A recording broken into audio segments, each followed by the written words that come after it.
Hello, good evening and welcome to my humble model railway, Bedstead Junction. It's about 20 to 7 on Monday. Monday the 12th of September 2022. And of course we have to think about the recent events, the passing of Her Majesty the Queen Elizabeth II, and of course then the succession by King Charles III. And you're wondering, why are we looking at a Spitfire, a model of a Spitfire? You're thinking surely this is a model railway channel, and yes, you'll be perfectly right in thinking that, but this is going to give you some idea about the locomotive that we are about to see. And maybe when we think about our Queen, we think about a lot of the things about the spirit of what made our country great, what makes our country great and continues to make our country great. And obviously our Queen was involved in the in World War II, in our nation's struggle for survival.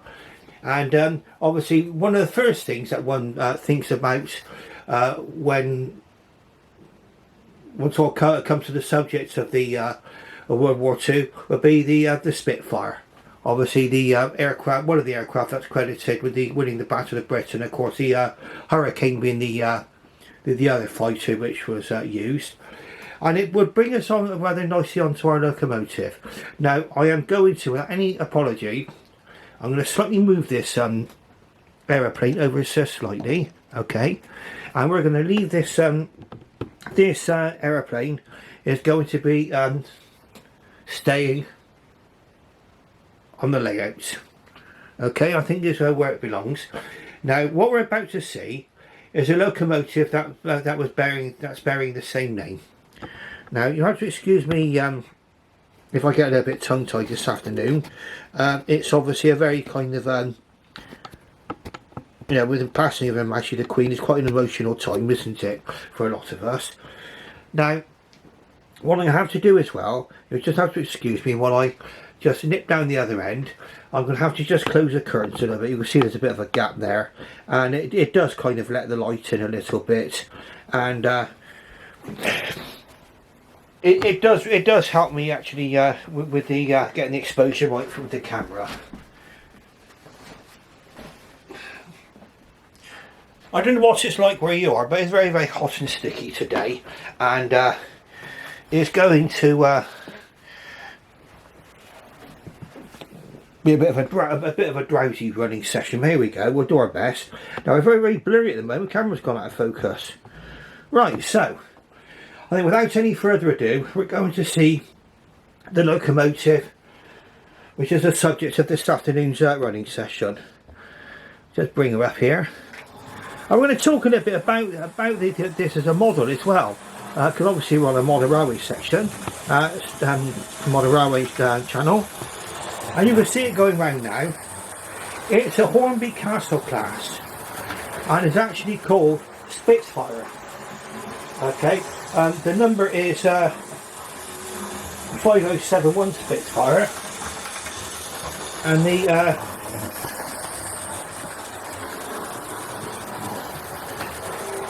this is the number of it. There we go, get this in focus.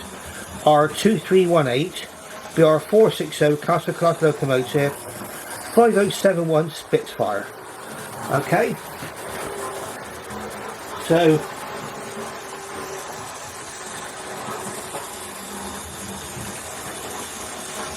a name that word that certainly makes me feel patriotic. Now this model was produced in about 2003 by Hornby, and we'll just get proof of that here. Again, focus again. On focus. R2318, July 2003. Alright. Now Hornby have come out with a castle since then, since that date, more modern version of this. But I'm quite happy with this particular one, to be honest with you. And I'll explain to you why in due course. Now, in my opinion, it's a very, very nice model, this one. Feels quite solid when you get out of the box, okay. It comes in a polystyrene box, no block of ice packaging back then. But it does have a couple of features, which some of you like to have as a premium model. As a matter of fact, we're going to move our Spitfire over just a little bit shortly, because we're going to need to get the Lazy Susan out. And we're going to have a little look at this one with Lazy Susan. So, now, Spitfire, we'll give a little bit of history of the Spitfire, I think, as a locomotive.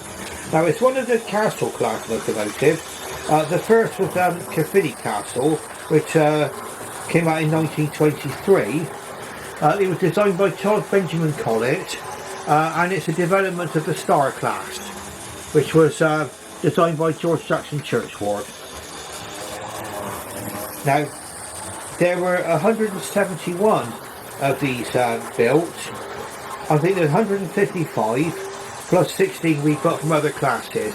And that would have been Star classes, would have been rebuilt, and also the Great Bear was rebuilt into a castle class as well. So I do believe very little of the Great Bear was actually used, but the Great Bear did live on in a castle class. And if anyone from Hornby is watching this, the Great Bear, a model of the Great Bear, well, he did the hush hush, so I think I would like to see the Great Bear, perhaps, maybe, or at least the possibility of there being one. And let's return to this one now. Now, it was originally called Clifford Castle. It was built in 1938, and it was renamed Spitfire in September 1940. So this obviously would have been when the Battle of Britain was at its height. I think September the 15th is Battle of Britain Day. Just go over to the country station, just watch it going around the country station as well, just for a few seconds.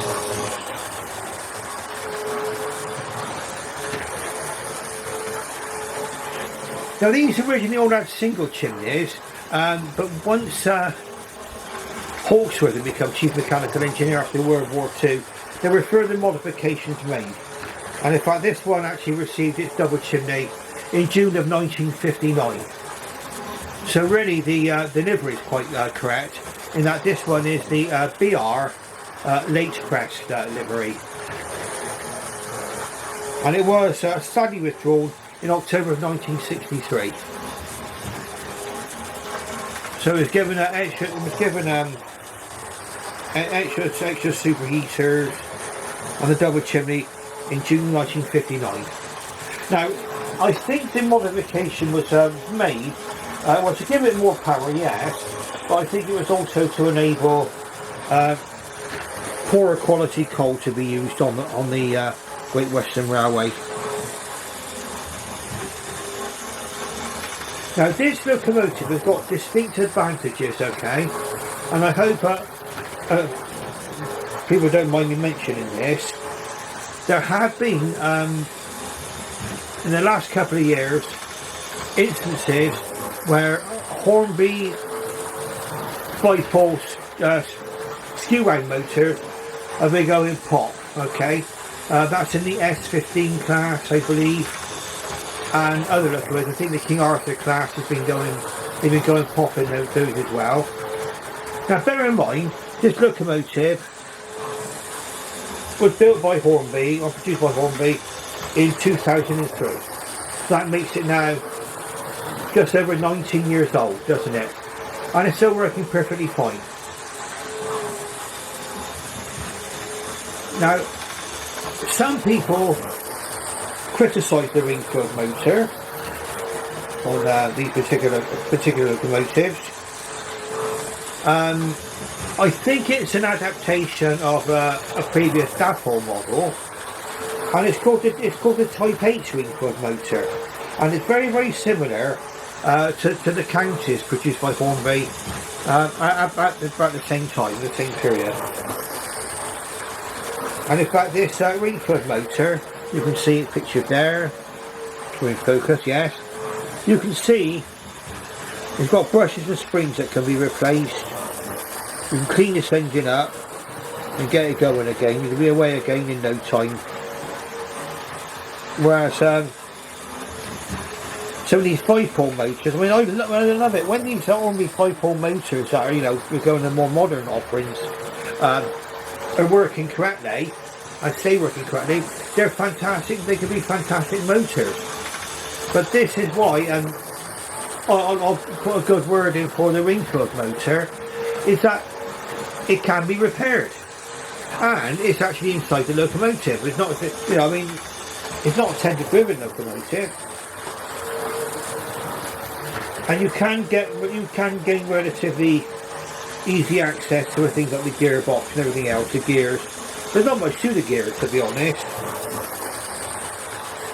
But you need to remove the body, and there's an outer casing covers up the motor and everything else. You can get at that and get the gears quite easily for lubrication purposes. But I think they're quite nice locomotives, very, very solidly built. Probably about the one thing that you need to go careful with, and this carries on even to the present day county class locomotive, the railroad county. The slide bars are made out of plastic instead of being made of metal.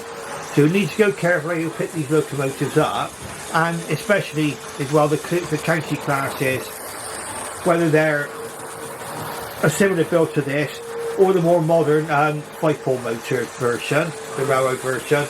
You need to watch that you don't squeeze the valve gear. It's not too bad actually to put it all back together again should the crosshead pop out of the slide bars. I've actually popped it back in, and that would be your first port of call if your locomotive refuses to run or makes a funny cocking noise. Okay, now what we're going to do is we're going to perhaps bring her in onto the Lazy Susan and have a little look at her. Now first of all, while we do that, we'll go over and we'll just look down now at our Spitfire down here, okay, and quite shortly we're going to see the two models together before we actually move on to the Lazy Susan, and then we'll have a little talk about the actual model itself. Yes, the more modern castle is more detailed, yes, and this is based on an older Dapple model, I think, but it's still a very, very nice model locomotive. I think I paid about £60 for this locomotive here. We'll get back onto the locomotive rather than the aeroplane. We spent a little bit of time looking at the aeroplane then. Okay, and we can contemplate the great deeds of our nation during those hours of the Battle of Britain. Okay, so now let's bring her up to the signal box. There we are. A bit of an abrupt stop. That's me. Terrible driver I am. Should be sacked really. I should be put on report or something. Well, there we go. I try my best. Now then, so what we're going to do is we're going to see if we can drive this one into the station, and we're going to watch her go past our model of the Spitfire aircraft. Okay, so we just bear with just a moment. We're going to have a quick change of points.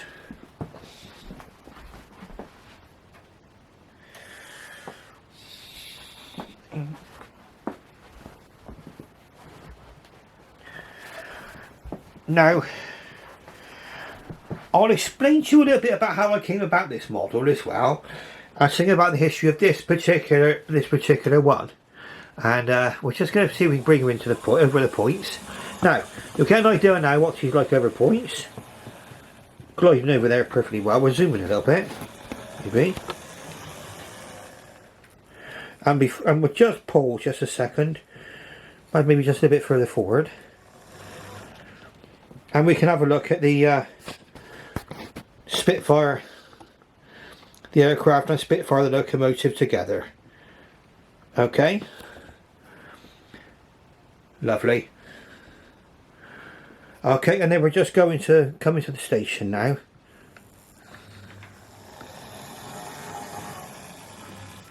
Right, okay. Now, we're going to have a little look at this one on the Lazy Susan. I will be moving Spitfire over just a little bit with the model aircraft.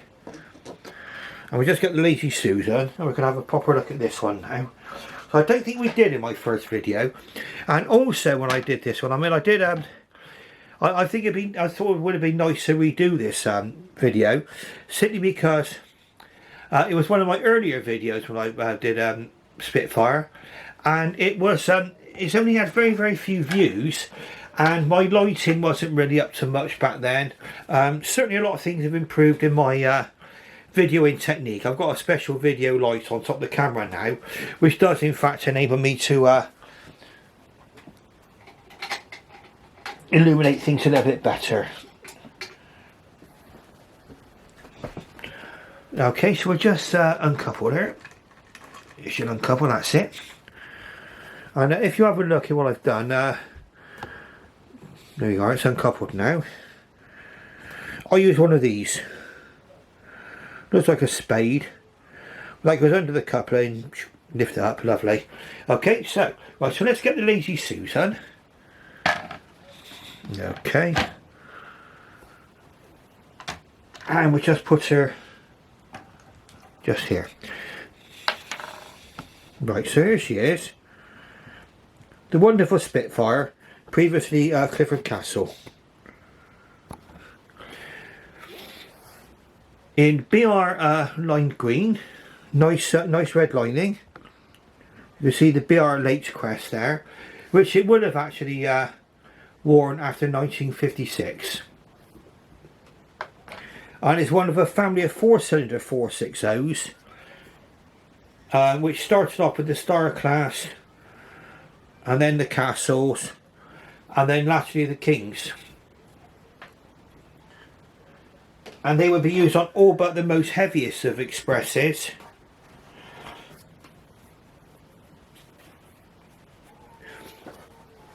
Where the Kings might be used instead.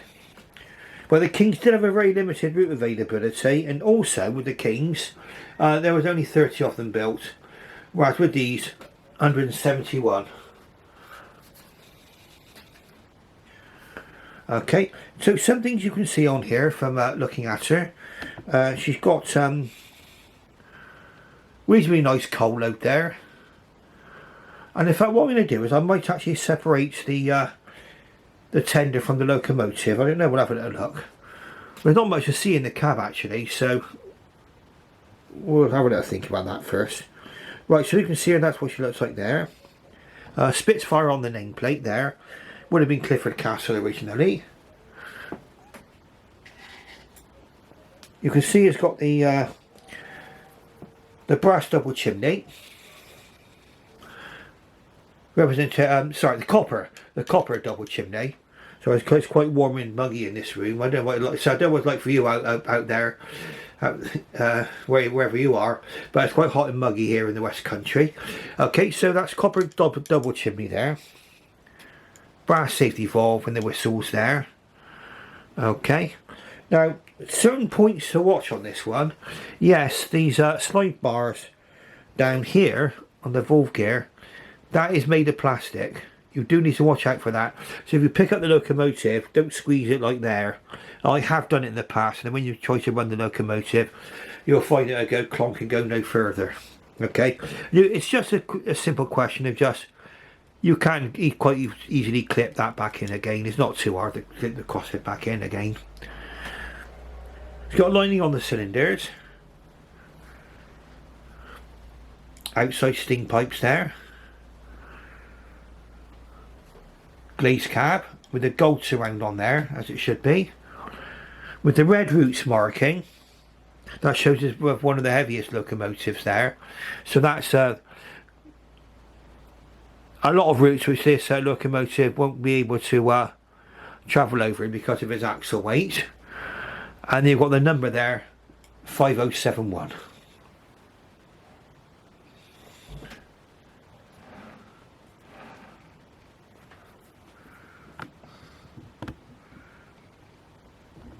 And again, number on the smoke box, 5071. It's not got a separately fitted dart. They didn't get around to fitting separately fitted darts on these. But saying that, I'm not too fussy about separately fitted darts.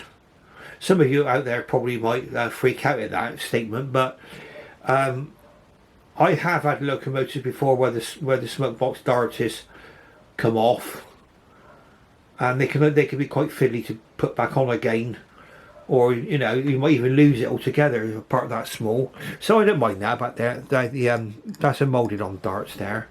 It's got the vacuum pipe there, and something which it has got for 2003. I did check before I mentioned it. Sprung buffers, there we go. So that's that premium feature that a lot of you out there seem to crave. Sprung buffers.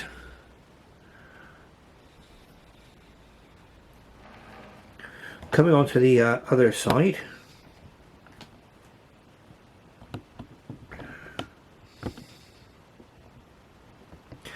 And you can see clearly there's a pipe down the side. There's a separately fitted handrail going around the boiler. Again, you can see the features the same as on the other side. The nameplate, glazed cab, and also the reversing gear coming down there, the reversing rod. I think that's made of plastic as well, but it's fairly well represented there. Okay, so a subject which is important to me. If any of you ever get a GWR locomotive, or any locomotive really, you'll know what side to put the driver on by where the reversing rod is. And normally on a GWR locomotive, the driver is on the right hand side of the cab looking forwards. Okay, now the cab itself, see in there, is all black. The cab, it's not a decorated cab. You started to see decorated cabs back then, but this one don't have it. You don't see it on the railway models either. So what I've done is I've added a loco crew in there to give it a little bit of interest. We see our fireman there shoveling coal into the firebox. No firebox glow on this particular model. Moving on to the back.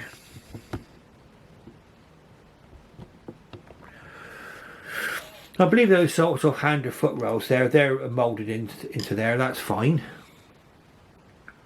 Again, I have had those come off a model before. And you can also see that these handrails back here are separately fitted parts. Okay. Sprung buffers, once again, you can see. Let's just hold this still. Sprung buffers. I'm slightly ahead. I mean, I don't know why they didn't continue with this particular way of securing the locomotive, but the locomotive and the tender are actually clipped together. It's a little bit more. You've got to be a little bit more forceful than you have to be with a new dapole coupling between the tender and the the drawbar between the tender and the locomotive, but it's not a bad little thing. I mean, you've got again, you've got so look, you can get on some lights on the subject again. Separately fitted handrails on the front of the tender, just here. It's altogether not a bad looking model, really. I mean, now bear in mind, I got this one for £60. Okay, bought it during the lockdown. Okay, and that was at the time when some prices were beginning to go a bit crazy. This one came out of someone's private collection, the eBay seller told me, and what he'd done is he'd actually removed the drawbar to make it look sort of better in his exhibition cabinet, and so I had to refit the drawbar between the tender and the locomotive. But that wasn't any trouble, and at least he did accurately describe that. And in fact, that was something I liked about this particular locomotive when I bought it. It was accurately described. And you know, if you looked at my King Arthur review, which my King Arthur, King Uther, you know what it's like when you buy something when you haven't got enough pictures and you've not looked at the not got an adequate description. This was adequately described, and sorry to see my hand there on the Lazy Susan. It's really pristine. This really is pristine. Yes, it's slightly more noisier than the skew wang motored offerings, but I think really it's you've always got that kind of, you got to weigh up the pros and cons of things, and very often you've got to look for the positives. And like I say, this model can be fully serviced. You know, if this one were to suddenly grind to a halt, need attention to the motor, probably the worst it would need is probably a clean up of the brushes and springs, or new brushes and springs. They're quite inexpensive, easy to get, and clean up the commutator and everything else, and away we go, and we're off again. Okay, so that's it. Anyway, that's a nice little look at Spitfire and number 5071, and also a quick little look at we'll get it up on here. You can see in the distance there our Supermarine Spitfire there, designed by Reginald Mitchell. Okay, all right. So what we'll do then is we're running into about 26 minutes now. Okay, I'm gonna leave it there. Okay, now what I've done, I mean, coming back to this subject of the passing of Her Majesty the Queen, I did go down to my local church, and I did sign the book of condolences. Now, if any of you do get the chance to do that, I did feel quite a lot better after I signed the book of condolences. I put a little small greeting there, thanking, you know, say God bless Your Majesty, thank you for your service. Okay. Now, I think we'll leave it there then. And I just thought, I mean, what would kind of correctly portray the spirit of our nation? I thought, well, one of the first things that comes into my head is the royal family and Spitfire. Okay, so so on that note, I should say thank you very, very, very much for watching.